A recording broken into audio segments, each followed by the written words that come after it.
তা পোশাকটাও মানুষের নম্রতা এবং ভদ্রতা, এডুকেটেড, এটা প্রমাণ করে।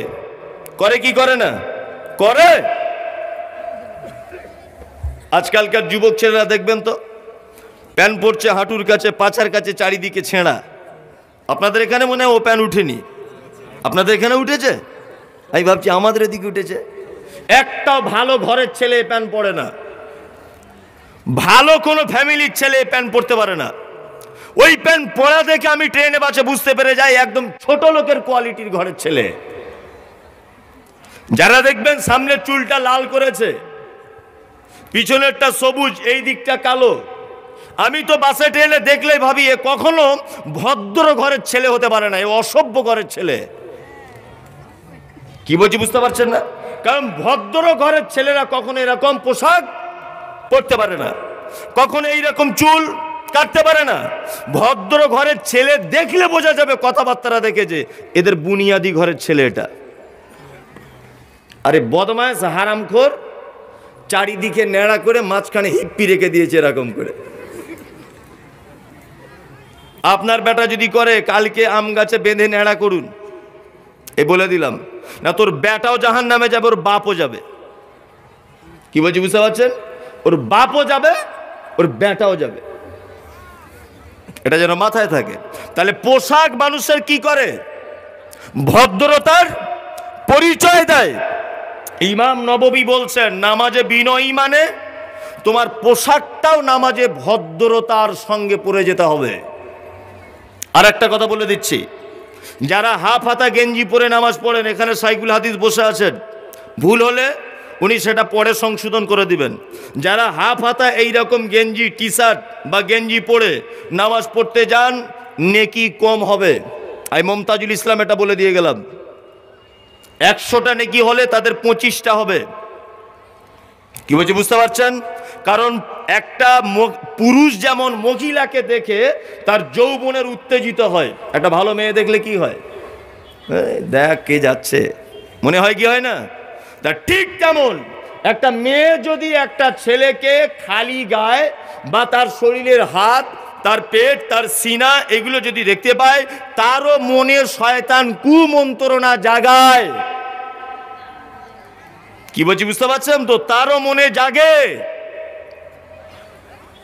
ওই জন্য আপনার উচিত হবে সালাতে যখন দাঁড়াবেন, নামাজে যখন দাঁড়াবেন, অবশ্যই এই পর্যন্ত জামা পরবেন, ইনশাআল্লাহ বলুন।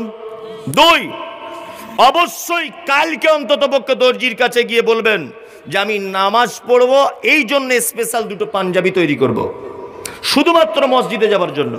1, 2, আল্লাহ নবী সাল্লাল্লাহু আলাইহি ওয়াসাল্লাম বলেছেন আমার জীবনে সব থেকে বেশি মহব্বত করি 3টে জিনিসকে। 1, as-সালাত, আমি নামাজ পড়তে বেশি ভালোবাসি। আল ইমরাত, আমি নারী জাতকে বেশি ভালোবাসি।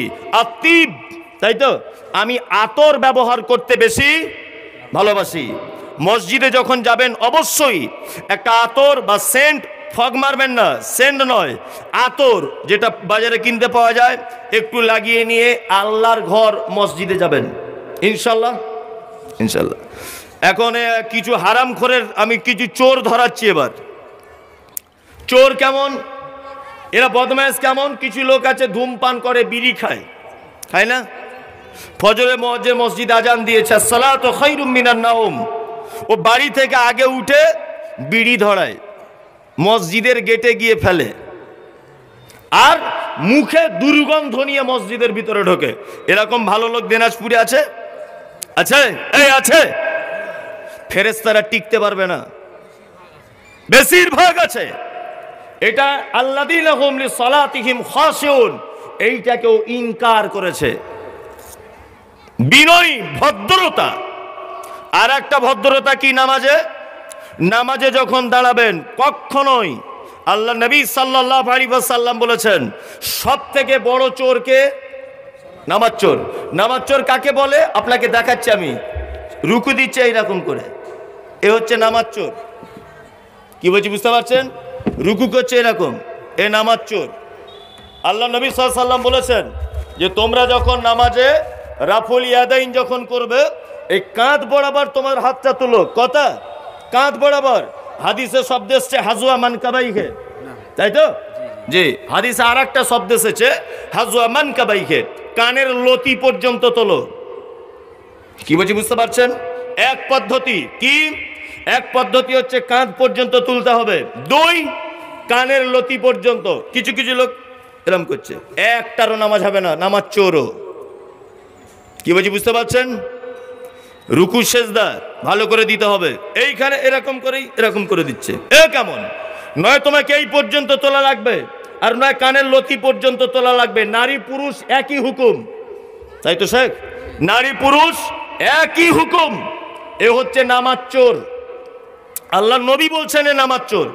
আর একটা চোরকে, নামাজের নিয়ম ভঙ্গকারী, সেটা হচ্ছে ইমামের আগে রুকু বা সেজদা করে যারা, একদম নয় ইমামের সাথে সাথে করবেন, ও মানে একটু চলবে আপনিও তার পিছে পিছে চলবেন, ও একেবারে পিছু নয়, মানে সামঞ্জস্যতা যেন থাকে। নামাজে ভদ্রতা এটা। আর একটা ভদ্রতা কি? নামাজে যাদের মনোযোগী হচ্ছে না, আপনারা হতে যারা পারছেন না নামাজে, আপনাদের কাছে বিনীত অনুরোধ, আপনি নামাজে দাঁড়িয়ে সর্বপ্রথম এটাই ভাবতে শুরু করবেন যে আল্লাহ আমাকে দেখছে আর নয় আমি আল্লাহকে দেখছি, এক। দুই, তাতেও আপনি মনোযোগ ঠিকঠাক করতে পারছেন না, আল্লাহ পবিত্র কোরআন মাজিদে এটা বলছেন অসজুদ ওয়াক্তারিব, বান্দা যখন সেজদায় লুটিয়ে যায় আমি তখন বান্দার একেবারে নিকটবর্তী চলে আসি। আল্লাহু আকবার। আরে আল্লাহ আপনার নিকটে আছেন, যখন সেজদা দিয়েছেন একদম আপনার সঙ্গে আছেন, মন এদিক ওদিক হয় কি করে? এদিক ওদিকে হয় কি করে? হওয়ার চান্স আছে? নেই। অবশ্যই আপনি এটা ভাববেন। আর দুই, নামাজ যারা পড়ছেন আজকে 60 বছর বা 50 বছর 30 বছর, অবশ্যই আপনাদের কাছে বিনীত অনুরোধ, আপনি যদি কোনো দোয়া যদি না পারেন, তাহলে এটা হাদিসের কথা নয়, সাহাবীদেরও কওল নয়, কিছু কিছু মুহাদ্দিসগণের একটা কওল আছে যে আজনাবী লোক, কিছুই জানে না যে ব্যক্তি, এই ব্যক্তির জন্য বিনা দোয়াতে বিনা সূরাতে 40 দিন পর্যন্ত তার নামাজটা হবে। এটা হাদিসের কথা বলিনি কিন্তু আমি, কিছু কিছু মুহাদ্দিসরা তাদের কওল এটা বলছেন যে 40 দিন। কিছু কিছু লেখকের বইয়ে এটা পাওয়া যায়, এটা ঠিক না ভুল এটা আমি বলছি না। তা আপনি ধরে নেন 40 দিন, 40 দিন পর্যন্ত আপনাকে টাইম দেওয়া হচ্ছে, আপনি দোয়া দরুদ শিখে নেন। আপনি এখানে একটা লোক বলুন তো যে আমি নামাজ শুরু থেকে শেষ পর্যন্ত টোটাল দোয়া জানি, হাত তুলুন, বলুন। একজন জানেন? আমি ধরবো কিন্তু হাত তুললে হবে না, এখানে আসে বলতে হবে, চালাকি চলবে না। মনে করছেন মৌলভী সাহেব কিছু বুঝে না নাকি? ওই চাচাকেও ডাকবো লাস্টে, আপনি রেডি হন। যে কথা আপনাকে বললাম, আপনার অবশ্যই উচিত হবে, আপনি এখন একটা চিটিংবাজি নামাজি, আপনি আল্লাহকে ধোকা দিচ্ছেন। কি করে? এই দেখুন আমি বাস্তব কথা বলছি। আচ্ছা বলুন তো, বেতের নামাজে যে হাত তুলে দোয়া করতে হয়, এই দোয়ায় কুনুত, এই দোয়াটা আপনাদের মুখস্থ আছে সবার? কার কার আছে হাত তুলুন তো, তুলুন তুলুন। তাহলে আমি একটা চমৎকার কথা বলবো, তুলুন। তাহলে এই মাত্র 30টা লোকের জানা আছে, বাকি লোকগুলো জানা নেই, তাই তো? তাহলে দেখবেন ওই লোকটাকেও বেতের নামাজে করেই যায়, যায় কি যায় না? তাহলে ও 40 বছর বলছে কি? ও কি দোয়া বলে? ও যে ওখানে মুখটা নাড়ায়, কি বলে নাড়ায়? নিশ্চয় চিটিংবাজ, নিশ্চয় আল্লাহকে ধোকা দিচ্ছে। ভুল বলছি না ঠিক বলছি? ও আল্লাহকে ধোকা দিচ্ছ। এই সমস্ত কাজ থেকে দূরে থাকবেন। নামাজ যখন পড়বেন বিনয়ী, আল্লাহ তাআলা বলছেন। তারপরে একটা কথা যে তোমরা সলাতে বিনয়ী হবে। তারপরে বলছেন ওয়াল্লাযীনা হুম আনিল লাগবি মুরিদুন, তোমরা আশার ক্রিয়াকলাপ থেকে দূরে থাকবে। 2 নম্বর কি? জান্নাতুল ফেরদাউস যেতে গেলে 1 নামাজে বিনয়ী, 2 আশার ক্রিয়াকলাপ। তার মানে রাস্তাঘাটে, বাসে, ট্রেনে, মুদিখানার দোকানে, এখানে সেখানে রাস্তাঘাটে অকথ্য ভাষা ব্যবহার করবেন না, অপ্রয়োজনীয় ভাষা কি করবেন না, ব্যবহার করবেন না। একদম গল্প, কেচ্চা কাহিনী, হাসানোর জন্য কাউকে উপহাস করা, এই সমস্ত বাজে কথা, শিরকমূলক কথাবার্তারা বা আপনার আল্লাহর সম্পর্কে কথাবার্তারা, উল্টাপাল্টা মন্তব্য আপনার মুখ থেকে যেন না বার হয়। ইনশাআল্লাহ আমরা চেষ্টা করব, জান্নাতুল ফেরদাউস যাওয়া যাবে। আপনার জবানটাকে আপনি কি করুন, নিজের নিয়ন্ত্রণের মধ্যে রাখবেন ইনশাআল্লাহ। নাম্বার 3, আল্লাহ তাআলা বলছেন আল্লাযীনা হুম লিযাকাতি ফাইলুন। 3 নম্বরে যাদের জাকাতের নিসাব চলে এসেছে তাদেরকে জাকাত দেওয়া লাগবে। এখানে একটা মজার কথা বলছি। আচ্ছা, আপনাদের কারুর জানা আছে জাকাত কোথায় ফরজ হয়েছে, মক্কাতে না মদিনাতে? কথা বলুন, কারুর জানা আছে? জানা নেই। জাকাত ফরজ হয়েছিল কোথায়? এখানে একটা প্রশ্ন আছে, এটা আপনাদেরকে বলে দিলাম, কোন কুইজে ধরলে বলে দিতে পারবেন। 1, আল্লাহ তাআলা বলছেন আল্লাযীনা হুম লিযাকাতি ফাইলুন, তোমরা জাকাতের ব্যাপারে সক্রিয় হও। যারা জাকাতের নিসাবের মধ্যে এসে গেছো অবশ্যই তোমরা জাকাত দিয়ে দিবে। এখানে একটা কথা বলি, জাকাত ফরজ হয়েছে মক্কাতে। যদি বলতে মুশরিকরা জাকাতের ব্যাপার দিবে নাকি? জি না, জাকাত ফরজ হয়েছে মক্কাতে।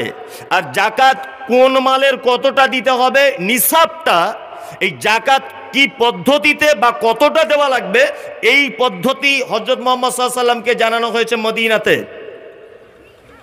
এটা একটা ভালো বিষয় জেনে নেন। জাকাত ফরজ হয়েছে হুকুমটা মক্কাতে, আর কোন মালের কি জাকাত দিতে হবে এইটা পদ্ধতি সিস্টেম চালু হয়েছে মদিনা মুনাওয়ারাতে। নাম্বার 3, জাকাত না দিলে আপনি কত ক্ষতিগ্রস্ত মধ্যে হবেন। আপনাকে একটা কথা বলছি। আচ্ছা, আপনি বাড়িতে শুয়ে আছেন মশারি টাঙিয়ে, আপনার মশারির ভিতরে স্বামী স্ত্রী 2 জন আছেন বা 3 জন আছেন। এই 3 জন